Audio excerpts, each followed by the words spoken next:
Chapter 1. Christmas, Hanukkah, and Kwanzaa. Me llamo AJ y odio la escuela. That's my name is AJ, and I hate school, in Spanish. Miss Holly translated it for me. She's the Spanish teacher at elementary school. It's not fair, I said as our class walked down the hall to the language lab. Why do we have to learn a whole nother language? Nother isn't a word, Arlo, said Andrea Young. You can't even speak English correctly. Andrea is this girl in my class with curly brown hair who thinks she knows everything. She calls me by my real name because she knows I hate it. Nother is too a word, I told her. Is not, is too.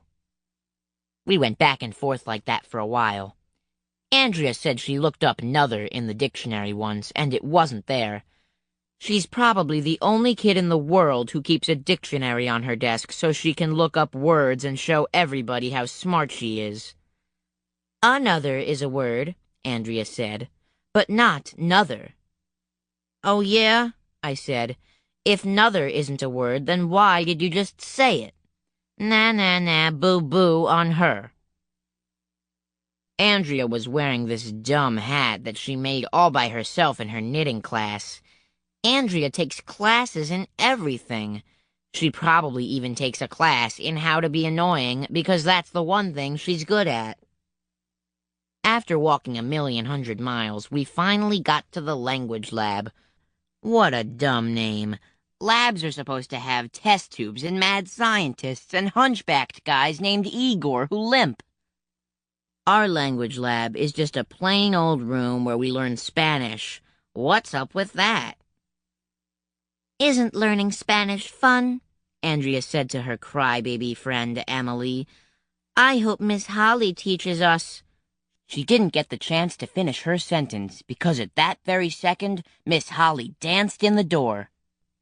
Miss Holly was playing a guitar, and she had a big basket of fruit on her head. She was singing some crazy song and spinning around and stamping her feet. Her red dress had pictures of reindeer on the back. On the front were blinking lights and the words, Happy Holidays. When she finished the song, Miss Holly yelled, Olé! Which is the name of the stuff my mom smears on her face at night. Feliz Navidad, Miss Holly said. Happy Hanukkah, Kwanzaa Ienu Iwe Naheri. What the heck does that mean? I asked. That means Merry Christmas, Happy Hanukkah, and Happy Kwanzaa, Miss Holly replied. Which holiday do you celebrate? Asked Emily. Me? Said Miss Holly. I celebrate all of them. If you ask me, it was a little early to be talking about the holidays. I mean, we just came back to school from Thanksgiving break a few days ago. Miss Holly is too jolly. I love all the holidays, Miss Holly said. I can't wait for December.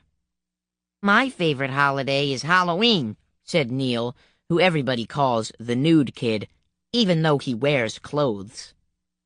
My favorite holiday is Thanksgiving, said my friend Ryan, who will eat anything, even stuff that is not food. My favorite holiday is my birthday, said my other friend Michael, who never ties his shoes. Everybody started shouting out their favorite holiday. What's your favorite holiday, AJ? Miss Holly asked me. My favorite holiday is Take Our Daughters to Work Day, I said. That's for girls, Andrea said. Why is that your favorite holiday, Arlo? Because you're not here, I replied. That's mean, Andrea said. She crossed her arms and wrinkled up her face. She was right. It was mean. That's why I said it. I hate her. Chapter 2. Weird Words. Hola, Miss Holly said. Today we're going to learn Spanish vocabulary words. Yay, said the girls. Boo, said the boys. The first word is toupee, said Miss Holly. I know what a toupee is.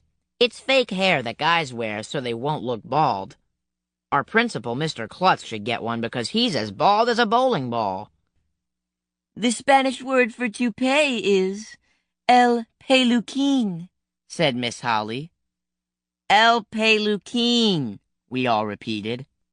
Good, said Miss Holly. The next word is lifeguard. The Spanish word for lifeguard is el salvavidas.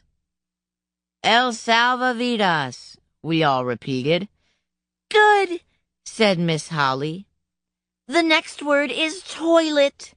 The Spanish word for toilet is el inodoro. El inodoro, we all repeated. This was getting weird. I figured Miss Holly would teach us words we'd use every day, like, when do we eat, or where's the skate park? But she was teaching us weird words instead. Neil the nude kid raised his hand. Why do we need to learn those words? He asked. Well, said Miss Holly, what if you're at the beach and you need to tell somebody that the lifeguard's toupee fell in the toilet? Miss Holly is weird.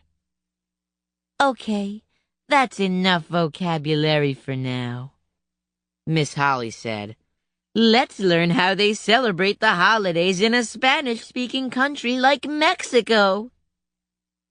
Miss Holly told us that 11 days after Christmas in Mexico, kids put their shoes out on the balcony before they go to sleep. If they've been good, their shoes will be filled with treats when they wake up the next morning. Ew, that's disgusting, I said.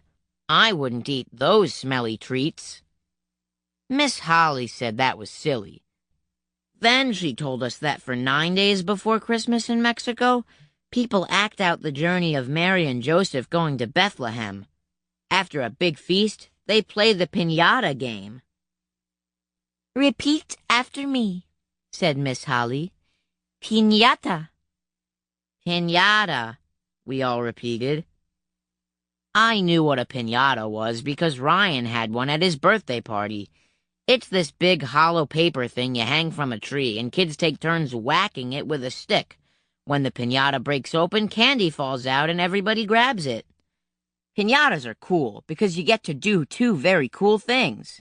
Eat candy and whack something with a stick. Miss Holly went to the closet, and guess what she took out? I'm not going to tell you. Okay, I'll tell you. A piñata! It was in the shape of a star. We were going to play the piñata game. All right. Miss Holly climbed up on her desk and tied the piñata to a bar on the ceiling.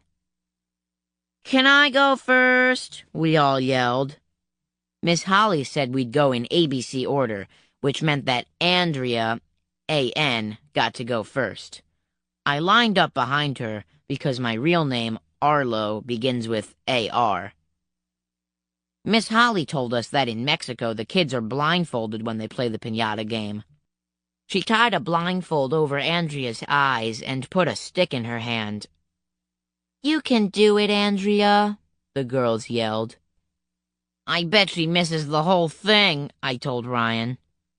Well, Andrea was totally pathetic. She hardly ever hit the piñata. Even when she did, she only tapped it a little and it just spun around. All the boys were cracking up. Finally, it was my turn. Miss Holly tied the blindfold over my eyes and put the stick in my hand. Kill it, AJ, the boys yelled. No way was I going to let anybody laugh at me. I was going to whack that piñata so hard, candy would fly all over the room. I reached back and swung the stick as hard as I could. But I must have missed. Ow! Somebody screamed. I took off the blindfold. Emily was lying on the floor with her hands over her head. AJ hit me, she yelled. It was an accident, I said. I must admit, I've always wanted to hit Emily with a stick, But I would never do it on purpose. It wasn't my fault that she got so close. Miss Holly gasped. "Go to Mrs. Cooney's office," she told Emily. Mrs. Cooney is the school nurse. Emily went running out of the room, shrieking like an elephant fell on her. What a crybaby. She wasn't even bleeding or anything. I thought Miss Holly was going to let me have another turn, but she said the piñata game was too dangerous to play in school. Bummer in the summer. It wasn't fair. We didn't even get any candy. Chapter 3. Santa Claus is coming to town. "Line up in ABC order," said our teacher, Miss Daisy, after we finished pledging the allegiance the next morning. "We're having an assembly." "Yay!" said the girls. "Boo!" said the boys. Assemblies are when the whole school goes to the all-purpose room and we have to listen to somebody talk for 1,100,000 hours. The last time we had an assembly, some children's book author told us about his books. What a bore! The reading specialist, Mr. Mackey, is always trying to get us to read. I hate reading. But this assembly looked like it was going to be different. The all-purpose room was decorated with big candy canes, snowmen, and fake snow. Jingle Bells was playing on the loudspeaker. After we sat down, the most amazing thing in the history of the world happened. Something started coming down from the ceiling above the stage. At first, we couldn't tell what it was. Then we saw it was a sleigh. As it got lower, we could see Santa Claus sitting in the sleigh. Some kids were pulling long ropes that lowered the sleigh down until it reached the stage. "Ho, ho, ho! It's Santa Claus!" everybody shouted. "I'm not Santa Claus," the guy said. He took off his Santa hat so we could see his shiny bald head. "I'm Santa Klutz." It was Mr. Klutz, the principal. Everyone started hooting and hollering. Miss Daisy shushed us. Mr. Klutz waited until everybody was quiet. He picked up a microphone so we could hear him better. "I always get sentimental around the holidays," Mr. Klutz said. "Get it? Santa-mental?" Ha ha ha ha ha. We all laughed, even though Mr. Klutz didn't say anything funny. When the principal makes a joke, you should always laugh. That's the first rule of being a kid. If you don't laugh at the principal's jokes, he'll get mad and lock you in the dungeon down in the basement. "But seriously," Mr. Klutz said, "what do you get when you cross a snowman with a vampire?" "What?" we all yelled. "Frostbite," he said. "Get it? Frost. Bite." Ha ha ha ha ha ha. Mr. Klutz is always cracking jokes. He thinks he is a real comedian, but his jokes are terrible. It should be against the law for principals to tell jokes. "Do you know why Santa's little helper was depressed?" Mr. Klutz asked. "Why?" we all yelled. "Because he had low elf-esteem. Get it? Elf-esteem?" Ha ha ha ha ha. Maybe if we stopped laughing at his jokes, Mr. Klutz would stop telling them. "What do you call people who are afraid of Santa?" Mr. Klutz asked. "What?" we all yelled. "Claustrophobic," he said. "Get it? Claustrophobic?" It was horrible. It was like watching one of those movies that never ends. I looked over at Ryan and Michael. They rolled their eyes. "What do snowmen eat for breakfast?" Mr. Klutz asked. "What?" we all yelled. "Snowflakes," he said. "Get it? Snow? Flakes?" Ha ha. Finally, Mr. Klutz ran out of jokes. What a relief. He told us he was dressed up like Santa because he had big news. This year, elementary school would be putting on its first ever holiday pageant. That's a show all about the holidays. Our art teacher, Miss Hannah, will help paint the scenery. Our music teacher, Mr. Loring, will help with the songs. Our librarian, Mrs. Rupee, will help with the research. And the director of the pageant, Mr. Klutz announced, will be our own Miss Holly. Everybody clapped, and Miss Holly danced up onto the stage with her guitar. She played Winter Wonderland, and we all joined in. "I'm so excited," Miss Holly said. "We're going to sing songs, perform skits, and have lots of fun. It's going to be the best holiday pageant ever." It sounded horrible. Chapter 4.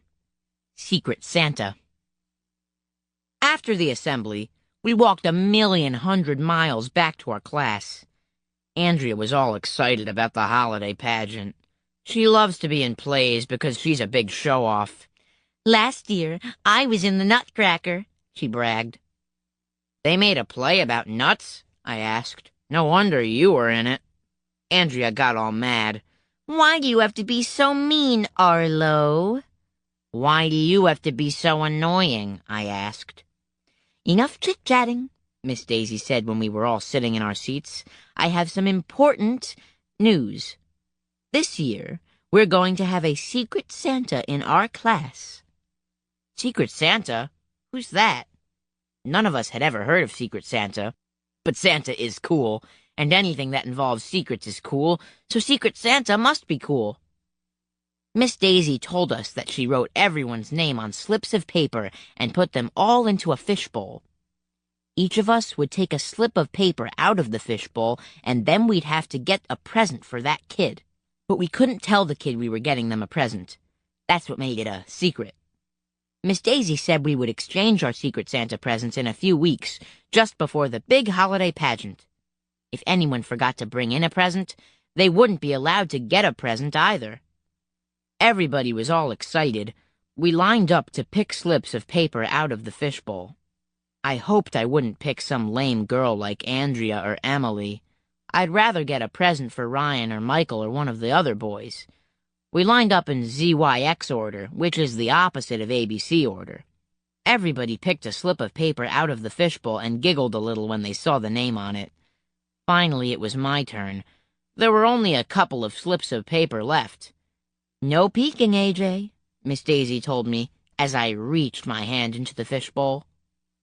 I picked out a slip of paper. I looked at the paper. The paper said...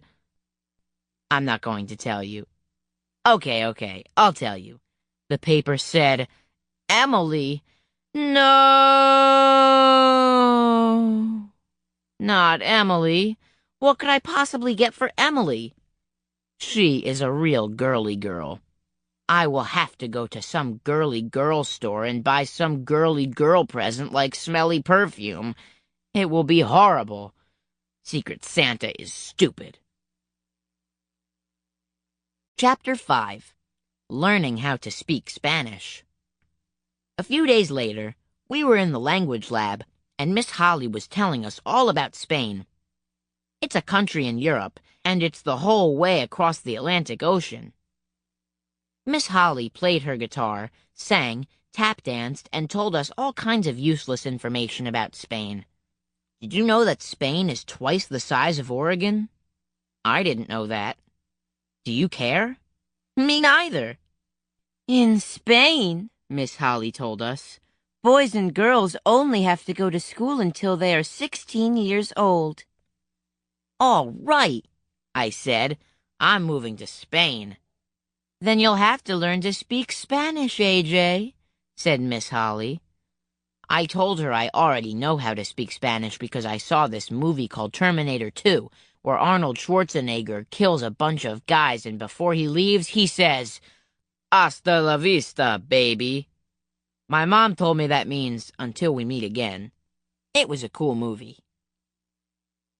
That's good, AJ, but you'll have to learn a lot more than that, Miss Holly said. Let's work on our Spanish vocabulary for the pageant. Yay, said the girls. Boo, said the boys. The first word we're going to learn today is nose, said Miss Holly. The Spanish word for nose is la nariz, said Miss Holly. La nariz, we all repeated. Good, said Miss Holly. The next word is think. The Spanish word for think is pensar. Pensar, we all repeated. Good, said Miss Holly. The next word is Christmas tree. The Spanish word for Christmas tree is el árbol de Navidad. El árbol de Navidad, we all repeated. Good, said Miss Holly. The next word is stuck. The Spanish word for stuck is pegado. Pegado, we all repeated. Miss Holly sure picks weird words. Neil the nude kid raised his hand. Why do we need to learn those words? He asked. Well, Miss Holly said, what if you're in Spain and you need to say, I think I have a Christmas tree stuck to my nose? Miss Holly is weird.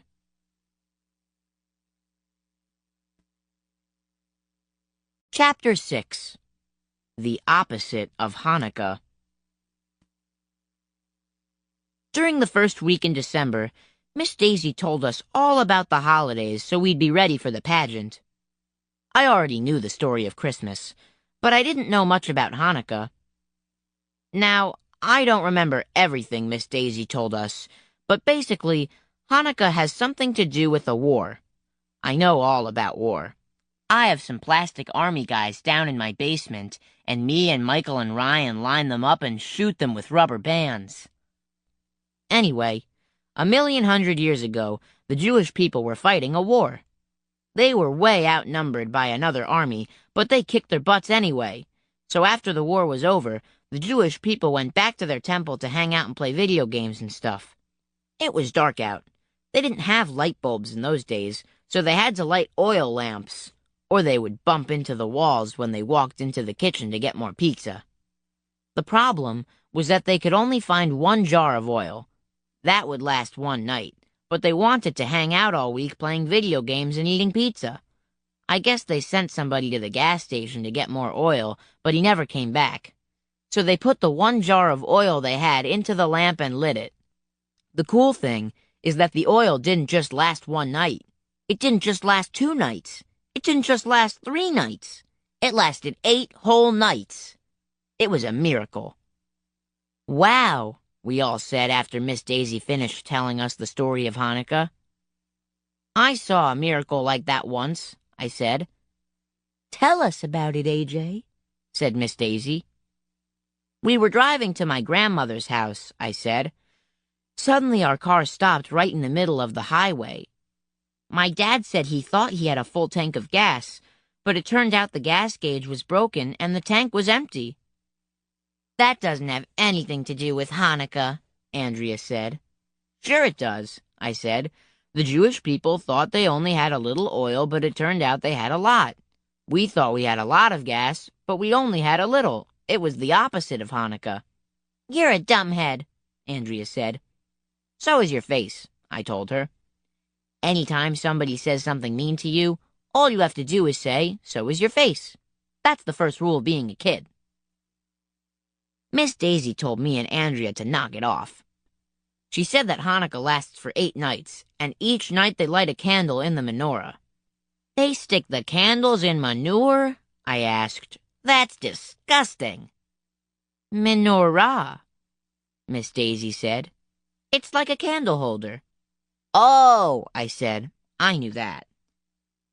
To celebrate Hanukkah, Jewish kids play this game with a 4-sided top called a dreidel that spins around, and they eat potato pancakes called latkes, and they hunt for chocolate coins wrapped in gold foil. The kids get presents every night, too, of course. Hanukkah is cool. Miss Daisy showed us how to spin a dreidel and gave us each a piece of chocolate money. We had a bathroom break after that, and then she said it was time to work on our writing skills. We were learning to write friendly letters, so Miss Daisy asked us if we'd like to write letters to Santa Claus. Yeah! Everybody shouted. She told us to write whatever we wanted. This is what I wrote. Dear Santa, please bring me a dirt bike and a football and a skateboard and a remote control car and that new video game where you get to kill zombies with machine guns. Also, I need a new Striker Smith action figure because mine got run over by the school bus after Ryan threw it out the window. I'll take anything else you have lying around your workshop that is cool too. I love presents, but please don't bring me any boring stuff like clothes or books. Miss Daisy looked at what I was writing and said I had to write something besides a list of stuff I want. So I added this. Santa, I think you should lose some weight. On TV, they keep saying that Americans weigh too much. Maybe if you worked more than one day a year, you would lose a few pounds. My mother lost 20 pounds on Weight Watchers. That might work for you. Also, I don't think it was nice for the other reindeer to make fun of Rudolph, laughing and calling him names. That was mean. If I was Rudolph and they wouldn't let me play any reindeer games, I would punch those other reindeer in the nose. Sincerely, AJ. P.S. One more thing. Did you ever hit your head on the North Pole? Miss Daisy asked if anyone wanted to read their letter in front of the class. Andrea was the only one who raised her hand, of course, so she stood up and started reading. Dear Santa, this year, I don't want you to bring me anything. There are children all over the world who don't have any toys, so please take the toys you were going to give to me and give them to poor children instead. The world would be a better place if people had less toys and more peace and love. Love, Andrea. What a brown-noser. I know for a fact that Andrea only said that stuff so Miss Daisy would like her. Once, I went to Andrea's house for her birthday party, and the place was filled with toys. She has every American Girl doll ever made. The only reason Andrea doesn't want Santa to bring her any more toys is because she has no place to put them. After Andrea finished reading her dumb letter, the most amazing thing in the history of the world happened. Miss Daisy started crying. That's the most beautiful letter I've ever heard, Andrea, said Miss Daisy. Andrea smiled her little Miss Perfect smile. Why doesn't a sack filled with letters fall on her head? Chapter 7. Is Santa Claus real? That afternoon, me and Michael and Ryan were in the vomitorium eating lunch. Andrea and Emily and their girly friends were at the next table, so they couldn't bother us. It's noisy in the vomitorium. Everyone was hooting and hollering. The lunch lady, Miss LaGrange, was wearing these antler earmuff thingies on her head to block out the sound. Miss LaGrange is strange. I had a peanut butter and jelly sandwich. Michael had a tuna sandwich. Ryan had 2 slices of bread and some slices of ham. Instead of putting the ham between the bread slices, he put it on the outside of the bread. Then he started eating. Why did you put the ham on the outside of your sandwich? I asked him. It's not a sandwich, Ryan replied. It's a witch sand. Ryan is weird. I'll bet Santa isn't going to read those letters we wrote, Michael said as he bit into his sandwich. Santa doesn't even exist, Ryan said. One time, I saw this Santa guy on the street ringing a bell, and then on the next block there was another Santa guy who looked just like him. Maybe the second one was a clone, I said. My friend Billy, who lives around the corner, told me that they can take a cell from a sheep and clone it into a whole nother sheep. Nother isn't a word, AJ, Michael said. Neither is your face, I told him. Look, it's just impossible for one guy to visit every single house in the world in one night, Ryan said. Besides, our house doesn't even have a chimney. How would he get in? If you don't have a chimney, Michael said, Santa comes in through the toilet bowl. Everybody has one of them. That's disgusting, I said, and he couldn't fit through the toilet anyway. It's just impossible. Ryan said. "There's no way Santa could make toys for every kid in the world." "He has Elvis to help him," I said. Michael and Ryan looked at me. "Not Elvis, dumbhead," Michael yelled, slapping his forehead. "Elves! He has elves to help him." I knew that. At the table beside us, Andrea and her annoying friends were giggling. They must have been listening in on our private conversation. "You better watch out, Arlo," Andrea said. "Santa has a list, and he's checking it twice." "He knows if you've been bad or good," said Emily. "So be good for goodness sake." "Who asked you to?" I said. "You're naughty," Andrea said. "But Emily and I are nice, so Santa is going to bring us good presents. He's probably going to bring you a lump of coal." "That's okay," I said. "I'll give it away to some poor boys and girls who don't have any coal. Then we'll have more peace and love in the world." Ryan and Michael cracked up. Nah, boo-boo on Andrea. Why doesn't a giant lump of coal fall on her head? Chapter 8. Getting Ready for the Holiday Pageant. "Buenos dias," Miss Holly said a few days later. That means good day in Spanish. There were red and green balloons and streamers all over the hallways. Spanish Christmas music was playing, and Miss Holly had that basket of fruit on her head again. Everybody was excited about our first rehearsal for the big holiday pageant. Everybody except the boys, that is. When we got to the language lab, Miss Holly was up on a ladder, taping little plants to the walls. "What's that?" asked Neil the nude kid. "It's mistletoe," said Miss Holly.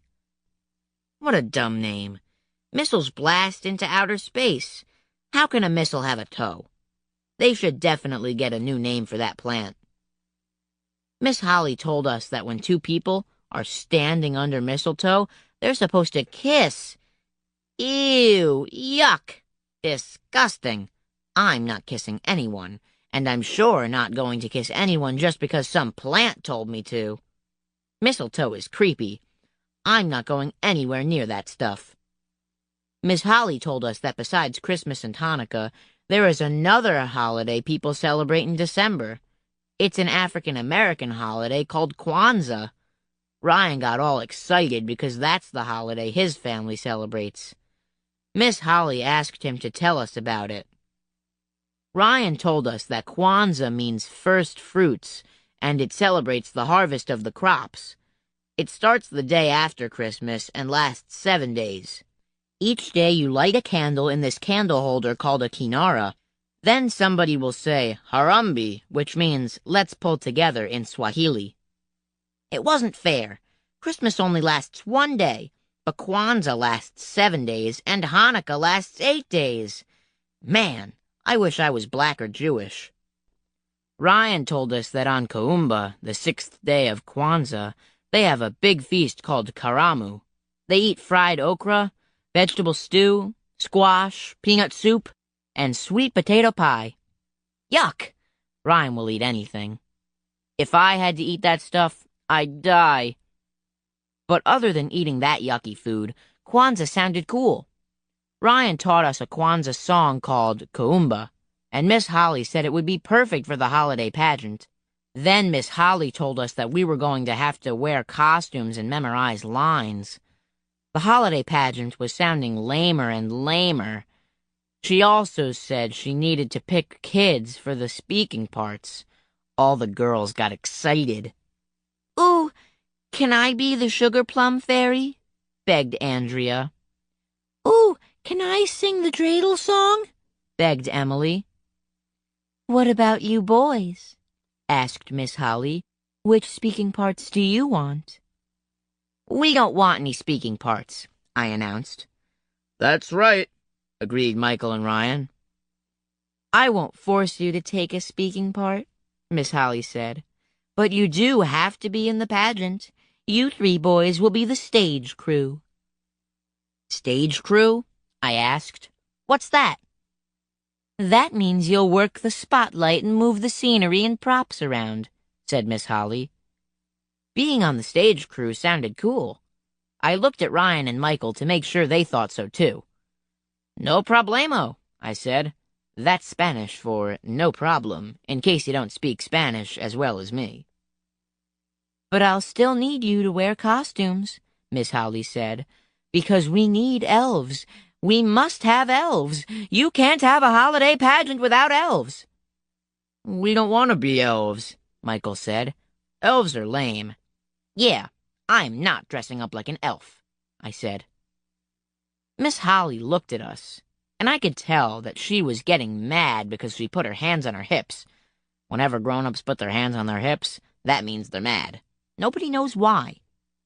I was afraid Miss Holly might punish us by making us be sugar plum fairies. Then we'd have to wear tights like my sister. That's when I got the greatest idea in the history of the world. Instead of dressing up like elves, I said, can we dress up like Elvis? Miss Holly thought it over for a few seconds. Okay, she finally agreed. You 3 boys can be Elvis. All right. Maybe the holiday pageant wouldn't be so lame after all. Chapter 9. The most horrible thing in the history of the world. A couple of days later, around 2 o'clock, we came into the all-purpose room for rehearsal. Miss Holly was wearing a Santa Claus hat and beard. She's weird. Habarigani? She said. What the heck does that mean? I asked. That means, what's the news, in Swahili, said Miss Holly. You say it during Kwanzaa. It was a week before the big holiday pageant, and we had to rehearse every day. There was a lot of work to do. We had Christmas, Hanukkah, and Kwanzaa songs to learn, lines to memorize, and entrances and exits to practice. Me and Ryan and Michael had to learn how to move the scenery and props around and work the spotlight, too. At the end of the pageant, it would be our job to lower Santa Claus, Mr. Klutz, of course, and his sleigh down from the ceiling with ropes. That was going to be cool. Miss Holly said that because we were Elvises, we could sing Hound Dog, even though it didn't have anything to do with the holidays. Mr. Loring, our music teacher, played piano for all the songs. Miss Holly played her guitar. Emily got to sing a solo. She is a big crybaby, but she has a pretty good voice, and Miss Holly let her sing the dreidel song. Emily was practicing it when I came up with the most brilliant idea in the history of the world. Since she's singing a song about a dreidel, I said to Miss Holly, maybe she should spin around, too. Great idea, AJ, said Miss Holly. I'm in the gifted and talented program, and I'm constantly coming up with genius ideas. I should get the Nobel Prize for that one. At the end of rehearsal, Miss Holly told us how proud she was. She said the holiday pageant was going to be great. Miss Holly was so pleased that she told us she was going to invite Dr. Carbles, the president of the Board of Education, to come and see the show. Wow. If the principal is the king of the school, the president of the Board of Education must be like the king of the whole world. We rehearsed until 3 o'clock when it was time for dismissal. Then we lined up outside the doorway in ABC order. That's when Andrea turned around and whispered in my ear. Hey, Arlo, look up. I looked up. It was that mistletoe stuff. It was hanging from the doorway right over our heads. How did it get up there? I remembered what Miss Holly told us about mistletoe. If 2 people are under it, they're supposed to kiss. Andrea was standing there with her lips all puckered up like she was trying to whistle. Ew, yuck, disgusting. What is her problem? No way was I going to kiss Andrea. I didn't know what to say. I didn't know what to do. I had to think fast. I looked around to see if Ryan and Michael were watching. You have to kiss me, Arlo, Andrea whispered. I do not. Do too. No way. Yes way. Not in my lifetime. It's the rule, Arlo. Says who? If you don't kiss me, you'll be in trouble, Arlo. I'd rather be in trouble than kiss Andrea. I'd rather be run over by a herd of buffalo than kiss Andrea. I'd rather have an elevator fall on my head than kiss Andrea. I'd rather die. I didn't get the chance to finish my thought, because at that very moment, the most horrible thing in the history of the world happened. Andrea kissed me! Ugh! On the lips. I thought I was gonna throw up. Quickly, I wiped my lips off. I wiped off my lips. My lips stayed on, but I wiped them off. What I'm trying to say is, I didn't want to be infected by Andrea's disgusting cooties. I just hoped nobody saw what happened. Ooh, Ryan said. Andrea and AJ just kissed. They must be in love. When are you gonna get married?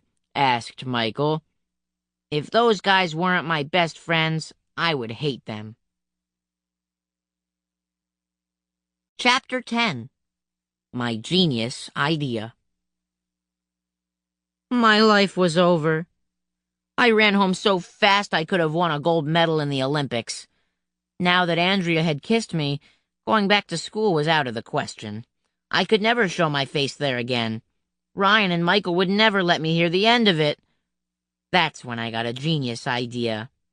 I could get plastic surgery. My friend Billy, who lives around the corner, told me that some lady in France got a face transplant. The doctors just took somebody else's face and put it on her head. Cool. I could do that. I could get a new face and go back to school. Nobody would know it was me.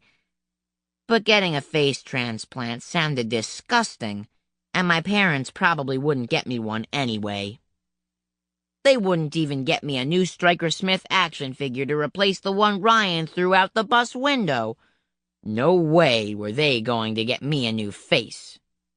Now that Andrea had kissed me, I had no other choice. I had to move to Antarctica, where no human being would ever see me again. I would live with the penguins. Penguins are cool, and they wouldn't care that Andrea kissed me.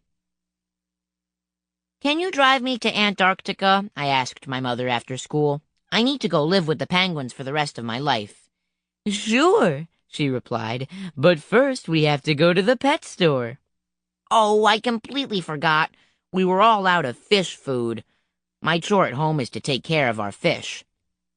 Mom had told me first thing in the morning that after school we were going to the pet store to get fish food.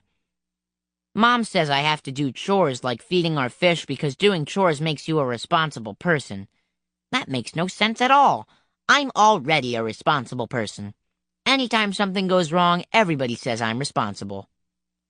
So we drove to the pet store. They have all kinds of animal stuff there.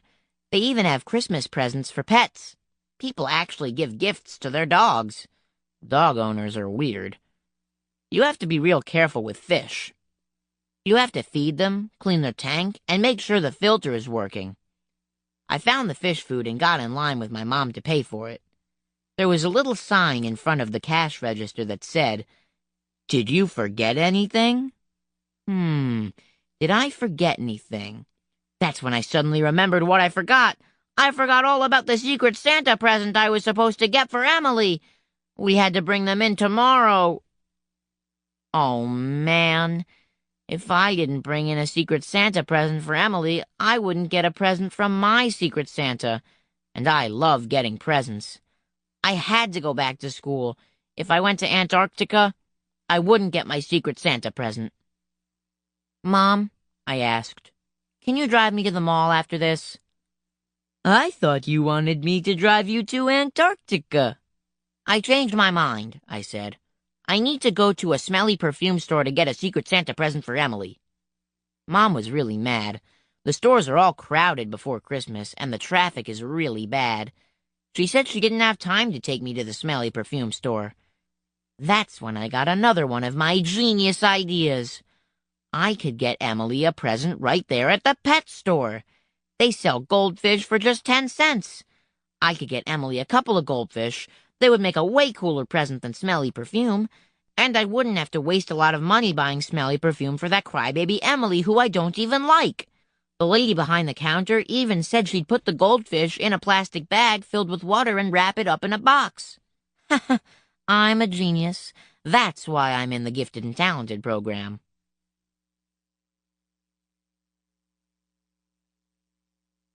Chapter 11. The Arrival of Secret Santa. I was nervous about going to school the next morning. I wanted to get my Secret Santa present, but I didn't want the guys to make fun of me for getting kissed by Andrea. I decided to stay away from her, no matter what. I put my backpack in my cubby. Ryan and Michael didn't even mention anything about me kissing Andrea. I guess they forgot about it. After we pledged the allegiance, everybody got all excited because it was time to open our Secret Santa presents. Ryan got a jigsaw puzzle from his Secret Santa. Michael got Legos from his Secret Santa. Neil the Nude Kid got a model plane from his Secret Santa. I kept waiting for my turn. "Who is AJ's Secret Santa?" Miss Daisy finally asked. "I am." It was Andrea. Oh, man, if I had known that Andrea was my Secret Santa, I would have moved to Antarctica. "Ooh," Ryan said. "AJ got a present from Andrea. She kissed him, too. They must be in love." "When are you gonna get married?" asked Michael. I told them to shut up. Andrea gave me the present. I tore off the wrapping paper and the dumb bow, which serves no purpose anyway. Then I opened the box. And do you know what was inside? I'm not going to tell you. Okay, I'll tell you. It was a hat. A hat. Who gives a kid a hat? A hat isn't a present. A hat is clothes. It was horrible. Not only that, but it looked just like the dumb hat Andrea wears all the time. "I knitted it myself," Andrea said, "in my knitting class." "How wonderful, Andrea," said Miss Daisy. "A homemade present is so much nicer than something you buy in a store. AJ, what do you say to Andrea?" No way was I going to wear a hat that looked just like Andrea's dumb hat. I didn't know what to say. I didn't know what to do. I had to think fast. "I hate hats," I said. "You're mean," Andrea said. Miss Daisy made me apologize to Andrea, so I told her I was sorry she made me a dumb hat. "Who is Emily's Secret Santa?"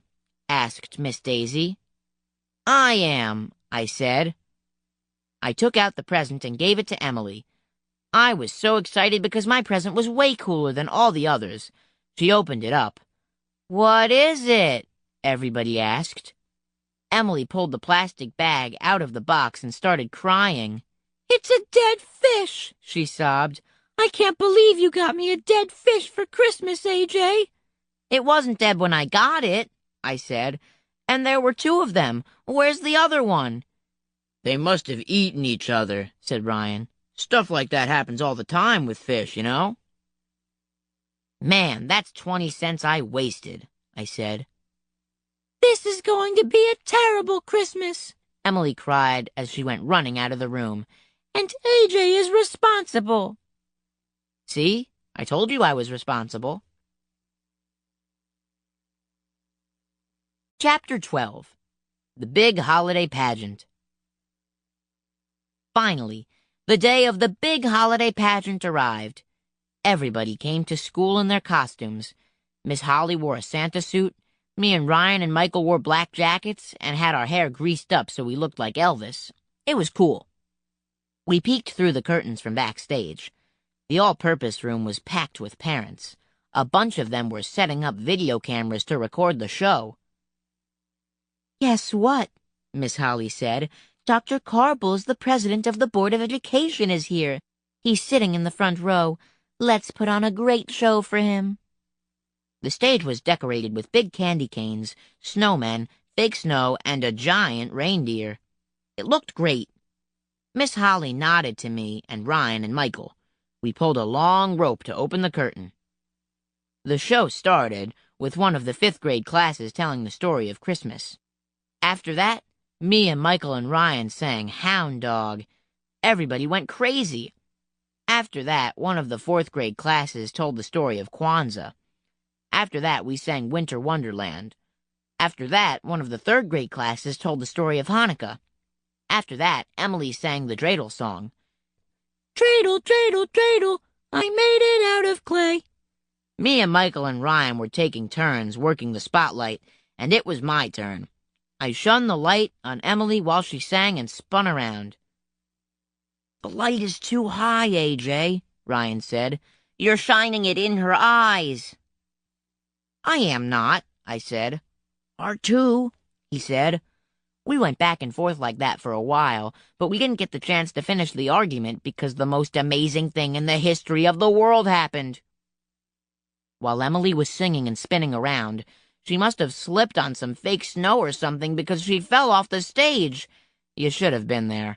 When Emily was falling, she tried to grab hold of the giant reindeer, but it wasn't nailed down or anything, and the two of them fell into the front row and landed on Dr. Carbles, the president of the Board of Education. It was a real Kodak moment. People were screaming. Mrs. Cooney, the nurse, ran over to make sure Emily was okay. The reindeer's head fell off, and some of the kindergarten kids started crying. It was hilarious, and we got to see it live and in person. Miss Holly ran onto the stage and told the audience there would be a short intermission. Backstage, all the girls were upset. All the boys were laughing our heads off. This is the worst holiday pageant ever, said Andrea, and Arlo is responsible. Me? I asked. What did I do? It was your idea for Emily to spin around, she said, and you shined the spotlight in her eyes. That's why she fell off the stage. Now everything is a big mess. So is your face, I told her. Miss Holly said we should both calm down. She said the show was still great, and that we should get ready for the big finale. All the kids in the school were going to gather on the stage and sing Jingle Bells, while Santa's Elvises, that's us, lowered Mr. Klutz and his sleigh full of presents down from the ceiling. Everybody got into position. Mr. Klutz climbed into the sleigh in his Santa costume. Ryan pulled open the curtains. Me and Michael grabbed the ropes to lower the sleigh down from the ceiling. The parents started clapping. Jingle bells, jingle all the way. Me and Michael pulled on the ropes. The only problem was, my rope was stuck. My rope is stuck, I yelled over to Michael, but he couldn't hear me over the music. He kept pulling his rope. Oh, what fun it is to ride in a one-horse open sleigh. Hey, I looked up at the sleigh. The front of it was coming down, but the back part was stuck. The sleigh was tilting forward. Mr. Klutz was going to fall. I tried to get my rope loose, but it was still stuck. Michael kept lowering the front end of the sleigh. Mr. Klutz reached up and grabbed one of the poles on the ceiling. Jingle bells, jingle all the... The kids didn't get the chance to finish their song because all the presents that were in the sleigh tumbled out and fell on their heads. Some of the parents started screaming. Mr. Klutz was hanging from the pole near the ceiling. I guess it was the North Pole. Ha ha ha. Help! Help! He yelled. Mr. Klutz's Santa hat and fake beard fell off. The beard landed on some first grader's head. She freaked out and threw it into the audience. It landed on some lady. She screamed and threw it off her like it was a dead animal. It landed on some other lady, and she screamed too. The parents were throwing the beard around the all-purpose room. The custodian, Miss Lazar, ran to get a ladder so she could rescue Mr. Klutz. Those Elvises ruined the show, some kid shouted. I looked at Ryan. Ryan looked at Michael. Michael looked at me. We didn't have to say anything. The three of us made a run for the exit in the back of the all-purpose room. It's Arlo's fault, Andrea hollered. He's responsible. The Elvises have left the building, Michael yelled as we ran out the door. Hasta la vista, baby, I yelled. We ran out of there as fast as we could. I don't know if we'll ever go back. Well, that's what happened at our big holiday pageant. Maybe me and Ryan and Michael will have to go live in Antarctica for the rest of our lives. Maybe Miss Holly will go live in Spain. Maybe the video of Emily falling off the stage will be on America's Funniest Home Videos. Maybe me and Ryan and Michael will be allowed to come back to school. Maybe we'll have a better holiday pageant next year. Maybe Miss Lazar will be able to get Mr. Klutz down from the North Pole. But it won't be easy.